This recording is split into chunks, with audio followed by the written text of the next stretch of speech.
માણસનું મૃત્યુ થાય પછી આપણે ત્યાં એક પરંપરા છે ને ભોંય ઉપર લેવાની, જમીન ઉપર સુવડાવવાની એક પરંપરા છે.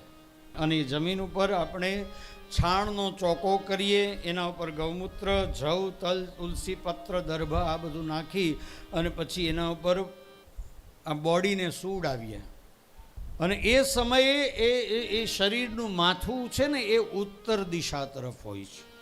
પછી એને સ્મશાન યાત્રામાં આપણે લઈ જઈએ અને સ્મશાનમાં ગયા પછી એનું મસ્તક છે ને દક્ષિણ દિશામાં જાય. કે ઘરમાં ઉત્તર દિશાની અંદર માથું રાખવાનો અર્થ છે ઉત્તર દિશામાં ધ્રુવનો તારો છે. અને ભગવદ્ ગીતા એવું કહે છે કે જેનો જન્મ થયો એનું મૃત્યુ નિશ્ચિત છે.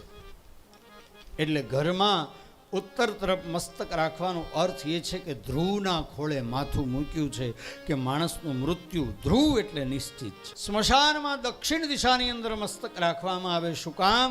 તો કે સ્મશાનમાં દક્ષિણ તરફ એટલા માટે મસ્તક રાખવામાં આવે કે દક્ષિણમાં યમનો વાસ છે. એટલે સ્મશાનમાં ગયા પછી આ શરીરનું મસ્તક છે દક્ષિણ દિશા તરફ એટલા માટે મૂકવામાં આવે છે કે યમના ખોળે માથું મૂકવામાં આવે છે કે હવે આ શરીર અને આ જીવ અમે તમને સોંપીએ છીએ, જે પ્રમાણે એને કર્મ કર્યા હોય એ પ્રમાણે એને સારી ગતિ પ્રદાન કરજો. આ ગરુડ પુરાણ કહે છે.